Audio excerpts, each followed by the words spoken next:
As you are aware, India is the largest producer of milk in the world and also the largest consumer of milk in the world. Last year, post-COVID, when the markets reopened, there was a big jump in the consumption of the milk and dairy products in the hotels and restaurant segments. People were traveling out, people were eating out, people were also consuming more and more dairy products. So, what we witnessed was a partial, so to say, surge in demand of most of the dairy product categories. And as you know, in Amul, we did register a very high double digit growth in all the product categories that we are operating in. And the same applied to most of the dairy companies across the country. So it was a very positive surge in demand, as you can see, because demand rebounded after COVID. The producers, in fact, could not cope up with that for a simple reason that there were shocks in weather.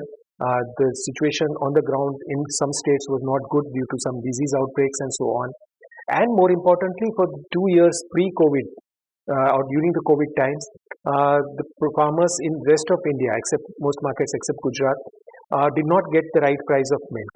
As a result of it, their investment in dairy cattle and the feeding of cattle was not so sufficient to take care of the surge in production of milk. So last year, for a couple of months, there was the demand actually outpaced supplies. But now, as we can see, the situation is pretty normal across the country. At Gujarat, in this month, we saw an increase of about 7% in our total procurement.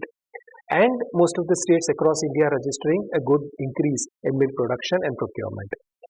And as the flush season, which was pretty extended in north, has come to an end, we are seeing the flush in South India also coming up now, which means you will see a good amount of milk available from South Indian markets, and by the time the flush in South ends, by October the North winter season starts, and we will see enough milk coming in North.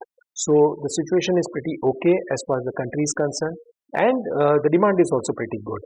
So with this combination, we think the growth of Indian market as a dairy industry, which is a leader in the world, continues to be very positive trend, and it is good for both the producers as well as the consumer.